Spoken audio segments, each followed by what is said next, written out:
قرآن حکیم کے دوسرے پارے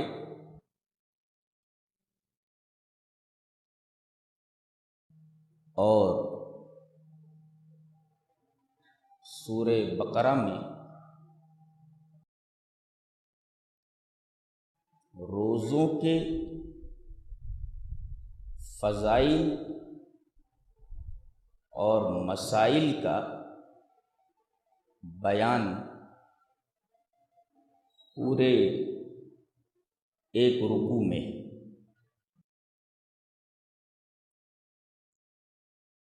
بیان یہاں سے شروع ہوتا ہے، یا ایھا الذین آمنوا کتب علیکم الصیام کما کتب علی الذین من قبلکم لعلکم تتقون۔ اس آیت سے شروع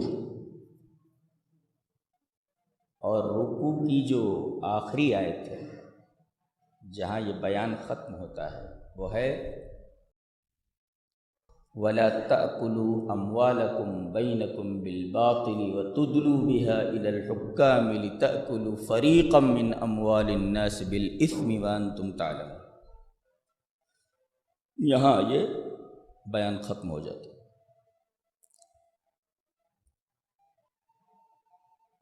آپ کو سن کر حیرت ہوئی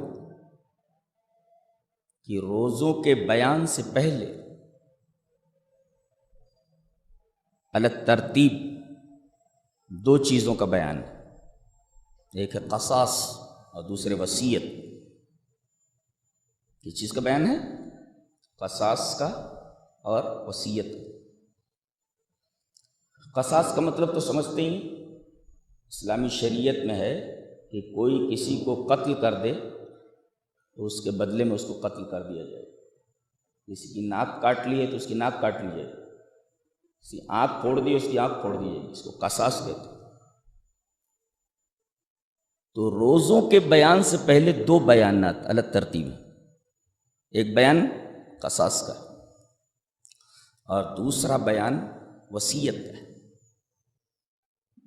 کیا مطلب ہے اس کا؟ اس کتاب کا جو نظام ہے، نظام تکلم، وہ بے حد حیرت انگیز ہے۔ اتنا مرتب اور اتنا سسٹمیٹک ہے کہ آدمی اگر غور کرے تو حیران رہ جائے کہ کوئی چیز جو ماقبل میں ہے ما بعد سے بے ربط نہیں ہے، ڈس جوائنٹڈ نہیں ہے، بلکہ مربوط ہے، جڑی ہوئی۔ قصاص سے روزے کا کیا تعلق ہے؟ قصاص میں آدمی کی جان ختم ہو جاتی ہے، مرڈر کیا ہے تو قتل کر دیا جائے، اور روزے میں آدمی کی خواہش نفس کو قتل کر دیا جائے۔ یہ ربط ہے دونوں۔ قصاص میں آدمی کی جان ختم کر دی جاتی ہے اور روزے میں آدمی کی شہوت ختم ہو جاتی ہے، خواہش نفس۔ اس میں جسم کا قتل ہے اور اس میں شہوت کا قتل ہے، یہ ربط ہے دونوں۔ اور فتح کہا گیا وَلَكُمْ فِي الْقَصَاصِ حَيَاةٌ، قصاص میں زندگی ہے۔ کیا مطلب؟ قاتل ہے، اس نے کسی کا مرڈر کر دیا، قتل کر دیا۔ اب اگر اس کو قتل کر دیا جائے تو بہت ساری جانیں بچ جائیں گی، ورنہ وہ بہت سارے لوگوں کا قتل کرتا پھرے گا۔ تو اس میں قصاص میں کہ قاتل کو قتل کے بدلے قتل کر دیا جائے، اس میں حیات ہے انسانیت کے لیے، کہ اور جسم قتل نہ کیے جائیں۔ تو قصاص میں جسموں کے لیے حیات ہے اور روزوں میں روحوں کے لیے حیات ہے۔ یہ تعلق ہے قصاص کا اور روزوں کا۔ اس میں جان ختم ہو جاتی ہے، اس میں شہوت ختم ہو جاتی ہے، اس میں جسموں کے لیے، اجسام کے لیے حیات ہے، اور روزوں میں ارواح کے لیے حیات ہے۔ یہ ربط ہے۔ اچھا، وصیت سے اس کا کیا تعلق ہے جانتے ہیں؟ سب سے بڑی وصیت کیا ہے؟ یہ جو وصیت کی گئی ہے تو چھوٹی وصیت ہے، سب سے بڑی وصیت وصیت کبریٰ تقویٰ ہے۔ یہی وجہ ہے کہ آپ سورہ شعراء پڑھیں، تمام انبیاء کرام کی وصیت ہے۔ قرآن حکیم میں تمام انبیاء کرام کی وصیت تقویٰ ہے۔ حضرت نوح علیہ السلام کا بیان پڑھیے، کذبت قوم نوح المرسلین اذ قال لهم اخوهم نوح الا تتقون انی لکم رسول امین فاتقوا اللہ واطیعون۔ پہلا پیغام یہ وصیت کبریٰ ہے۔ دوسرا نبی ہود، وہ بھی کہہ رہے ہیں فاتقوا اللہ واطیعون۔ آگے صالح ہیں، وہ کہتے ہیں فاتقوا اللہ واطیعون۔ آگے لوط ہیں، فاتقوا اللہ واطیعون۔ آگے شعیب ہیں، فاتقوا اللہ واطیعون۔ ہر نبی تقوی کی وصیت کر رہا ہے۔ اس کا مطلب یہ ہے کہ تمام امت کا اجماع ہے کہ سب سے بڑی وصیت کبریٰ یہ تقویٰ ہے، اور روزوں سے تقویٰ کا حصول ہوتا ہے، لہذا وصیت سے اور روزوں سے بڑا گہرا تعلق ہے۔ اس لیے کہ اگر وصیت کبریٰ تقویٰ ہے تو رمضان کے روزے رکھوا کر کے جو مقصد حاصل کیا جا رہا ہے وہ تو وہی وصیت کبریٰ، یہ تقویٰ ہی تو ہے۔ اس طرح قصاص کا تعلق روزوں سے ہے اور وصیت کا تعلق بھی روزوں سے ہے۔ اور سب سے حیرت انگیز بات جو میں کہنے جا رہا ہوں وہ یہ ہے کہ روزوں کے بیان کی جو پہلی آیت ہے جہاں سے روزوں کا بیان شروع ہو رہا ہے اور وصیت کا بیان ختم ہو رہا ہے، یہ دیکھیں، یہ وصیت کا بیان ختم ہو رہا ہے یہاں، اور یہاں سے روزوں کا بیان ہے۔ اور جیسے ہی روزوں کا بیان شروع ہوتا ہے وصیت کا بیان ختم ہوتا ہے، اللہ کی دو صفتوں پر، کیا؟ ان اللہ غفور الرحیم، یہاں ختم ہوتا ہے ان اللہ غفور الرحیم، اور مان بعد روزوں کا بیان ہے۔ تو یہ اللہ کی مغفرت اور رحمت سے روزوں کا کیا تعلق ہے؟ پتہ یہ چلا اللہ تبارک و تعالی لوگوں کو تو معاف کرتا ہی رہتا ہے، رحم کرتا ہی رہتا ہے، مگر مغفرت کے اور رحمت کے سب سے زیادہ مستحق روزے دار ہیں۔ اس وجہ سے اللہ کی ان دونوں صفتوں کے بعد، غفور الرحیم کے بعد، فوراً روزوں کا بیان۔ مغفرت اور بخشش بہت سارے لوگوں کی ہوتی ہے، اللہ کرتا ہے، بہت سارے لوگوں کے اوپر رحم کرتا ہے، لیکن روزے دار یہ اللہ تبارک و تعالیٰ کی رحمت اور بخشش کے سب سے زیادہ مستحق، سب سے زیادہ اسی مہینے میں اللہ لوگوں کو بخشتا ہے، سب سے زیادہ لوگوں کے اوپر رحم کرتا ہے۔ یہ ماقبل سے ماں باپ کا یعنی قصاص کا اور وصیت کا تعلق روزوں سے۔ قرآن اتنی آسان کتاب نہیں ہے، لوگ سطحی کتاب سمجھتے ہیں۔ میں تو کہتا ہوں جو آدمی اس کتاب کو سطحی سمجھے اس کے کفر میں کوئی شبہ نہیں، کوئی محنت ہی نہیں ہو رہی اس کتاب کے اوپر، کوئی محنت نہیں، کوئی محنت نہیں۔ اگر کوئی آدمی اس کتاب کو ایک سطحی کتاب سمجھتا ہے کہ یہ عام کتاب ہے، کافر ہے وہ، اس لیے کہ اتنے عظیم الشان ذات کا کلام ہے، سطحی کیسے ہو سکتا ہے؟ اس کا ایک ایک لفظ قانون ہے، غور کرنے کی ضرورت ہے۔ قانون جو ہوتا ہے نا وہ مجمل ہوتا ہے، وہ تفصیل آپ کے ذمے سونپ دی جاتی ہے، نبی کے ذمے سونپ دی جاتی ہے۔ اب روزوں کا بیان شروع ہو رہا ہے۔ سب سے پہلے لفظ ہے یا ایھا الذین آمنوا، یا ایھا الناس نہیں کہا گیا، اس لیے کہ تمام لوگوں کے اوپر روزے فرض نہیں ہیں۔ یہ اتنی بڑی نعمت یہ صرف ایمان والوں کے لیے ہے، اس وجہ سے ایمان والوں کو خطاب کیا گیا۔ یہ جو ایمان لانے والے نہیں ان کے لیے یہ چیز نہیں ہے، اتنا بڑا عمل یہ ایمان والوں کے لیے ہے۔ جو لوگ ایمان نہیں لائے ان کے لیے یہ عمل نہیں ہے، وہ محروم ہے اس سے۔ اللہ گویا کہ ایمان ایک بہت بڑی چیز ہے، اگر وہ نہ ہو تو کسی بڑی سے بڑی نیکی کا کوئی اجر نہیں، کوئی ثواب نہیں، اس کا کوئی مطلب نہیں۔ تو یہ خطاب اور یہ روزہ جو دیا جا رہا ہے وہ ایمان والوں کو دیا جا رہا ہے۔ یا ایھا الذین آمنوا کتب علیکم الصیام، تم پر روزے فرض کیے گئے ہیں. نہیں تو ایسا بھی کہہ دیا جاتا یا ایھا الناس کتب علیکم الصیام، یا ایھا الذین آمنوا کتب الصیام، ایسا کہہ دیا جاتا. علیکم، تم پر فرض کیا گیا ہے اس ایمان کی وجہ سے. اور دوسرا نقطہ یہ معلوم ہوا کہ کوتبہ کا لفظ فرض کے لیے آتا ہے، روزہ سنت نہیں ہے، فرض ہے اور مسلمان کو. ایک تو ایمان والوں کے لیے ہے اور دوسرے روزہ فرض ہے. یہ اسلام کی جو 5 بنیادیں ہیں، یا یوں کہیے کہ اسلامی عمارت کی جو 5 پلرز ہیں ان میں سے ایک بنیاد ہے، رکن ہے. اور تیسرا ٹکڑا کما کتب علیکم الصیام، آہا کیا جملہ ہے اور کیوں لایا گیا وہ میں بتانا چاہ رہا ہوں. ایک تو تسلی دی گئی کہ بھئی یہ صبح سے لے کر شام تک آپ کو بھوکا رکھا جاتا ہے، یہ آپ کی کوئی خصوصیت نہیں ہے، بلکہ کوئی امت ایسی نہیں گزری ہے جس کے لیے روزہ فرض نہ کیا گیا ہو. اب آپ کو معلوم ہوگا ارے ہم اکیلے نہیں ہیں جو اس مشقت میں مبتلا ہیں، ہر امت اس مشقت میں مبتلا ہو چکی ہے. سورہ یوسف پڑھ رہا تھا میں، بھائی کو کنویں میں پھینک کر کے آ گئے یہ لوگ برادران یوسف، اور دن میں نہیں آئے، رات میں آتے ہیں. وَجَاءُوا أَبَاهُمْ عِشَاءً يَبْكُونَ، یہ شام کو آتے ہیں، بھائی کو کنویں میں پھینک دیا، مرنے کے لیے ڈال دیا، اور ٹھہرے رہے، شام کے وقت آئے. تو میں پریشان تھا کہ اللہ تعالیٰ نے یہ عشاءً کیوں کہا، شام کو آئے.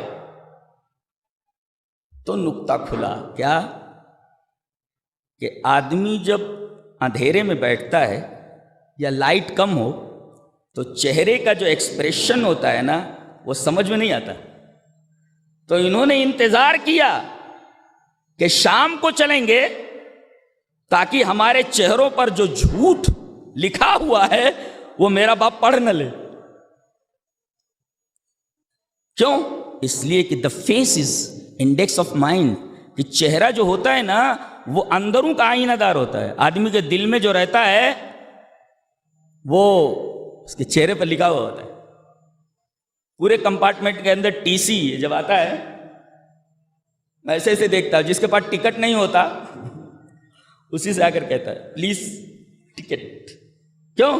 اس لیے کہ جس کے پاس ٹکٹ نہیں ہوتا اس کے چہرے پر ہوائیاں اڑنے لگتی ہیں، اس کا چہرہ بتا رہا ہے کہ کچھ گڑبڑ ہے، اور اس چہرے کو وہ لوگ پڑھنا جانتے ہیں، فوراً پکڑ لیتے ہیں. اسی وجہ سے قیامت کے دن ایسے سوالات نہیں ہوتے، اس کے چہرے پر لکھا ہوتا ہے یہ مجرم ہے، یہ پکڑ لیا جاتا، اس کو پکڑ لیا جاتا. فیس جو ہوتا ہے یہ مائنڈ کا اندروں کا آئینہ دار ہوتا ہے، اندر جو ہے نا چہرے کے اوپر لکھا ہوا ہوتا ہے. تو یہ شام کے وقت آئے تاکہ اندھیرا ہونے کی وجہ سے باپ ہمارے جھوٹ کو ہمارے چہرے سے نہ پکڑ لے. اور پھر آگے لفظ ہے روتے ہوئے آئے، یبکون، روتے ہوئے آئے. میں پریشان تھا، ان کو رونے کی کیا ضرورت ہے؟ آ کر کے بیان کر دینا تھا کہ بھائی یہ گم ہو گیا، بھیڑیا کھا گیا. رو رہے ہیں، رو رہے ہیں.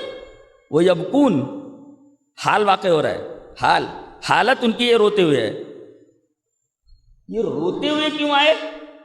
تو غور کرنے کے بعد معلوم ہوا کہ آدمی کو کوئی شوق لگے اور سامنے والا پہلے سے رونا شروع کر دے، کوئی خبر دیتے ہوئے رونے لگے تو سامنے والے کا شوق کم ہو جاتا ہے. ارے غم میں میرے بہت سارے لوگ شریک ہیں، میں تنہا نہیں ہوں.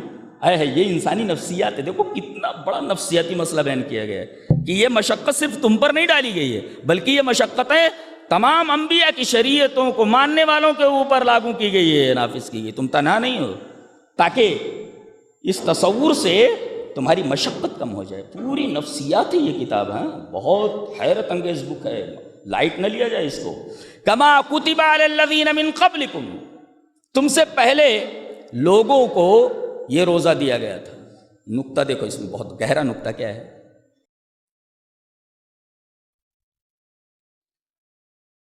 ایک ہوتا ہے دین، ایک ہوتی ہے شریعت. دین نام ہے عقیدے اور اصول کے مجموعے کا، اسی وجہ سے تمام انبیاء کرام کا دین ایک رہا ہے. عقیدے کا کیا مطلب؟ اللہ ایک ہے، اللہ ہی عبادت کے لائق ہے، مرنے کے بعد زندگی ہے، حساب کتاب ہے، جنت ہے، دوزخ ہے، یہ عقیدہ ہے۔ تمام انبیاء کرام کا یہی عقیدہ رہا ہے، اس عقیدے کے اندر کوئی ترمیم نہیں ہوئی۔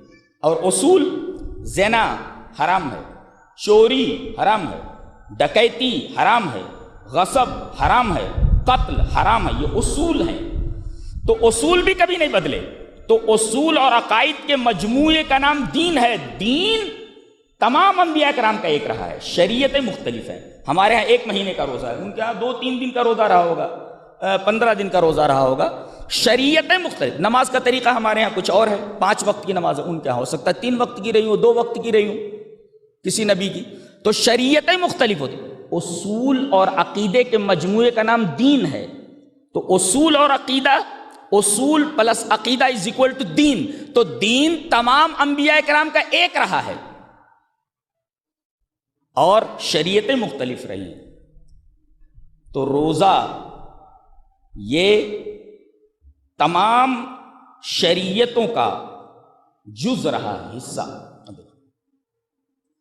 یہ آدم علیہ السلام سے لے کر کے یہ نوح آئے، ابراہیم آئے، تمام انبیاء کرام آئے، یہیں سے روزہ شروع ہوا، آدم کی شریعت سے۔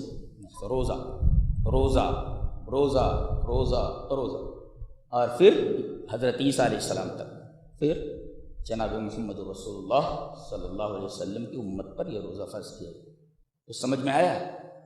سمجھو، غور کرو۔ قرآن کہتا ہے تدبر کرو۔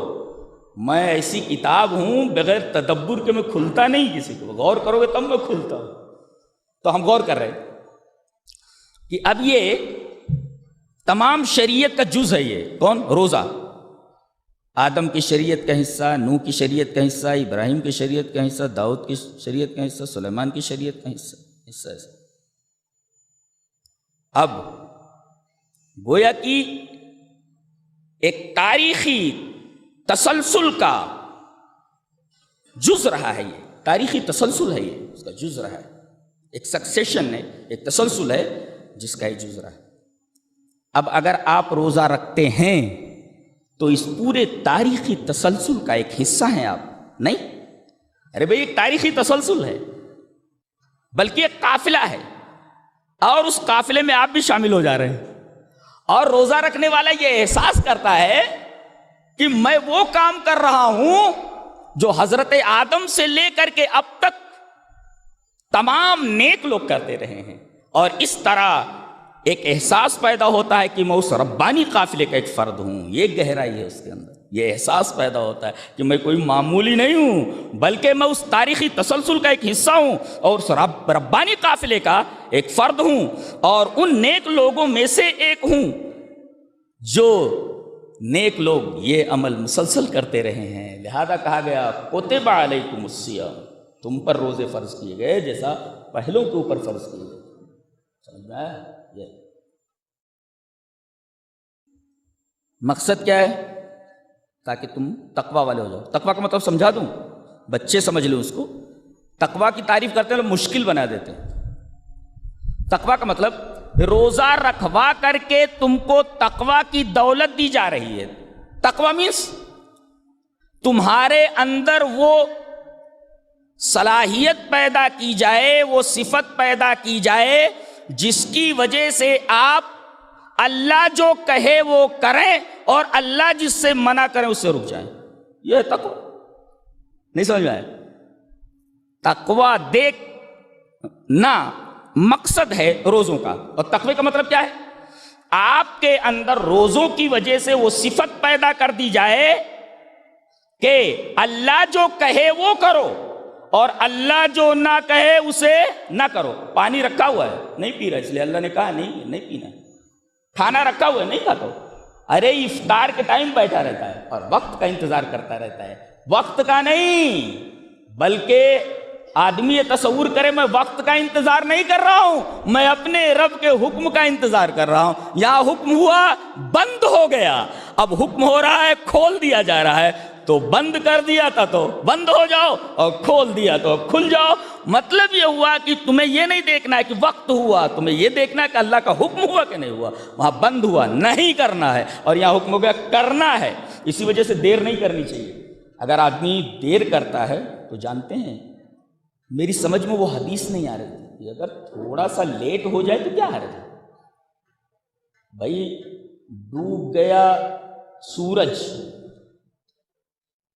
اتنے بج کر کے اتنے منٹ پر،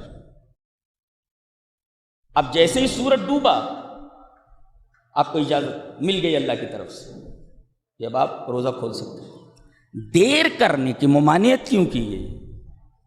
کہا کہ یہود اسی وجہ سے بگڑے ہیں، نصارہ اسی وجہ سے بگڑے ہیں۔ انہوں نے کیا کیا؟ ارے دن بھر بھوکھا رہے سے کیا فرق پڑتا ہے؟ ہمارے اندر وہ طاقت موجود ہے کہ 10 منٹ کیا رات بھر اور بھوکے رہ سکتے ہیں۔ یہ دیکھو، انہوں نے اللہ کے حکم کا انتظار نہیں کیا، انہوں نے اللہ کے حکم کو نہیں مانا، انہوں نے اپنے نفس کی قوت کو ظاہر کیا کہ ہمارے نفوس بڑے طاقتور ہیں، ہم 2-4 گھنٹہ اور رک سکتے ہیں۔ دیکھو یہاں اللہ یہ کہہ رہا میرے بندے کھا لینا، ختم ہو گیا تیرا بھوکے رہنے کا وقت۔ اب بندہ کہ نہیں 10 منٹ اور رکوں گا، یہی یہ بیماری جو یہود کو لگ گئی تھی، اس کو کہتے تقوی کا حیضہ ہو جانا۔ تو متقی بنو، تقوی کا حیضہ نہیں ہونا چاہیے تمہارے اندر، تقوی کا حیضہ ہو جاتا ہے، اور یہودیوں کو اسی تقوی کا حیضہ ہو گیا تھا۔ اسی وجہ سے کہا گیا جیسے وقت ہوا فوراً افطاری کر لو، دیر نہیں کرنی چاہیے، ورنہ یہودیوں کو جو بیماری لگ گئی تھی نا وہی بیماری تم کو بھی لگ جائے گی۔ تب حدیث کا مطلب سمجھ میں آیا کہ جب تک آدمی افطار میں جلدی کرتا رہے گا اور سحری میں تاخیر کرتا رہے گا تب تک خیر پر رہے گا۔ میری سمجھ میں یہ حدیث نہیں آ رہی تھی کہ بھئی تھوڑا سا اگر دیر ہو جائے، تھوڑی تاخیر ہو جائے، آدمی سحری پہلے کر لے اور افطار دیر میں کر لے تو کیا فرق پڑ جاتا ہے؟ فرق کچھ نہیں پڑتا، وہی بیماری لگ جاتی ہے جو یہود کو لگ گئی تھی۔ اور تو کہتے ہی رہے تو غیر المغضوب علیہم ولا الضالین، ہم کو وہ راستہ نہیں چاہیے، تو اس راستے پر کیوں جا رہے ہو؟ اور اس راستے کی ابتدا جس چیز سے ہو رہی ہے اس کے اندر کیوں پھنس رہے ہو؟ تو تتقون کا مطلب کیا ہوا؟ آپ کو روزہ رکھوا کر کے آپ ہی کا فائدہ کرایا جا رہا ہے۔ کیا کہ آپ کے اندر تقوی آ جاؤ۔ تقوی کا مطلب کیا ہوا؟ تقوی کا مطلب سحر اور افطار، یاد رہے گا نا، سحر اور افطار۔ اللہ نے کہا بند تو بند، افطار کے کہا کھل جا، نہیں کرنے کے لیے کہا نہیں کرنا ہے، کرنے کے لیے کہہ دیا تو کرنا ہے۔ تو تقوی کا مطلب کیا ہوا؟ اللہ جو کہے وہ کرو، اللہ نے جو نہیں کہا ہے مت کرو۔ اسی صفت کو پیدا کرنے کے لیے یہ روزہ مہینے میں فرض کیا گیا، سمجھے؟ اس مہینے کا نام رمضان ہے۔ کبھی سوچا آپ نے رمضان کیوں کہا جاتا ہے؟ اس پر بھی غور نہیں کیا گیا۔ قرآن حکیم کہتا میرے ایک لفظ پر غور کرو، میں تو تدبر کی کتاب ہوں۔ خلیل لاہوی نے کہا ہے کہ رمضان اصل میں عربی کے لفظ رمضاؤ سے بنا ہے، رے میم ضاد الف حمزہ، رمضاؤ۔ اور رمضاؤ کہتے ہیں خریف کی اس پہلی بارش کو جو زمین پر گرتی ہے۔ اب دیکھو کبھی بارش نہیں ہو رہی ہے تو پیڑوں کے اوپر گرد و غبار ہے، راستوں کے اوپر گرد و غبار ہے، مکانات کے اوپر گرد و غبار ہے، اور آدمی جب چلتا ہے تو وہ گرد و غبار اس کے بدن پر آ جاتے ہیں۔ لیکن اگر بارش ہو جائے تو بارش آ کر کے درختوں کو نہلا کر چلی جاتی ہے، بلڈنگوں کو نہلا کر چلی جاتی ہے، زمین کو صاف کر کے چلی جاتی ہے، اور پھر جب آپ باہر نکلیں گے گاڑیاں لے کر کے یا پیدل تو آپ کے اوپر گرد و غبار نہیں آئے گا، آپ کے کپڑے محفوظ رہیں گے۔ ایسے ہی رمضاؤ سے رمضان بنا ہے کہ بارش جو ہوتی ہے پہلی وہ گندگی کو صاف کر دیتی ہے درختوں سے اور مکانات سے، ایسے ہی رمضان کے مہینے کے اندر روزہ رکھو تمہارے دل کی گندگی صاف ہو جائے گی۔ گویا کہ رمضان ایک بارش ہے، اور اس بارش سے جیسے بارش حصی گندگیوں کو دھل دیتی ہے، اسی طریقے روزہ آ کر کے مانوی گندگیوں کو یعنی دل کی اور قلبی گندگیوں کو دور کر دیتا ہے۔ جو آدمی روزہ رکھتا ہے اس کے دل کی گندگی دور ہو جاتی ہے۔ در حقیقت رمضان کے نام کا اس مہینے سے گہرا تعلق ہے۔ اب ایک گہرا نکتہ، اگر اس مہینے کی وجہ سے، بہت غور سے سنو، اس مہینے کی وجہ سے، اس مہینے میں روزہ رکھنے کی وجہ سے اگر دل کی گندگی دور ہو جاتی ہے تو جس کی وجہ سے یہ مہینہ اتنا مبارک ہوا ہے اس کا کیا کہنا؟ شہر رمضان الذی انزل فیہ القرآن، یہ رمضان اس وجہ سے بنا ہے، اس مہینے کو یہ فضیلت اس وجہ سے دی گئی ہے کہ اس کے اندر قرآن نازل ہوا ہے۔ تو اگر یہ مہینہ ہمارے دلوں کی گندگی کو دھل دیتا ہے تو رمضان کی جو فضیلت ہے اس کا پورا کریڈٹ قرآن کے حق میں جاتا ہے۔ بتائیے وہ کتنا دل کی گندگیوں کو دھل دے گا، اندازہ لگائیے۔ پورا قرآن دل کے اوپر اترا ہے۔ تو علی قلبک لتکون من المنذرین، اے ہمارے حبیب یہ قرآن ہم نے آپ کے دل کے اوپر اتارا ہے۔ جو جس طریقے سے روزہ دل کی گندگی کو صاف کر دیتا ہے، اسی طریقے سے قرآن نے چونکہ رمضان کو رمضان بنایا ہے، لہذا قرآن دل کی گندگیوں کو کس طرح صاف کرے گا آپ تصور نہیں کر سکتے۔ یہ قرآن کی فضیلت میں، رمضان کی فضیلت کے اندر ہی قرآن کی فضیلت کا راز چھپا ہوا ہے۔ سمجھ میں آیا؟ جی وقت نہیں ہے تفصیل کرتا، ختم کر رہا ہوں بات کو، کہ اس پورے رمضان کے بیان کے سیاق میں بالکل بیچ بیچ میں دعا ہے۔ دعا کے بارے میں سمجھتے ہیں آپ؟ قرآن حکیم میں جتنے سوالات ہیں اس کا جواب نبی سے کہا گیا آپ دے دیجئے، لیکن ایک سوال ایسا ہے وہ نبی سے نہیں کہا گیا، ڈائریکٹ اللہ نے اس کا جواب دیا ہے۔ نقطہ یاد رکھو، جتنے بھی سوالات ہوئے، یسألونک عن الیتامی، یہ لوگ سوال کرتے یتیموں کے بارے میں، تو قل، اے ہمارے حبیب آپ کہہ دیجئے۔ یسألونک عن الخمر والمیسر، یہ سوال کرتے ہیں شراب اور جوئے کے بارے میں، تو قل آپ کہہ دیجئے۔ مال کے بارے میں کہتے ہیں یسألونک ماذا، قل الف، آپ کہتے ہیں۔ جو جتنے سوالات لوگوں کے ہیں اس کا جواب نبی سے دلوایا گیا، لیکن ایک سوال ایسا ہے کہ جس کا جواب رب نے دیا ہے کہ وَإِذَا سَأَلَكَ عِبَادِي أَنِّي، جب میرے بندے مجھ سے پوچھیں تو یہ نہیں کہا گیا قل آپ کہیے، فَإِنِّي قَرِيب، قل کو بیچ سے ہٹا دیا گیا، ڈائریکٹ باری تعالیٰ نے جواب دیا فَإِنِّي قَرِيب، میں قریب، بیچ میں قل نہیں ہے۔ اس کا مطلب یہ ہے کہ قل بیچ میں نہیں لایا گیا، گویا کہ رمضان میں ڈائریکٹ آدمی کا تعلق رب تعالیٰ سے ہو جاتا ہے، درمیان میں کوئی وسیلہ نہیں ہوتا ہے۔ تفصیل انشاءاللہ آگے۔ اللہ تبارک و تعالیٰ ہمیں نیک عمل و اچھی سمجھ کی توفیق عطا فرمائے۔ وآخر دعوانا الحمدللہ رب العالمین۔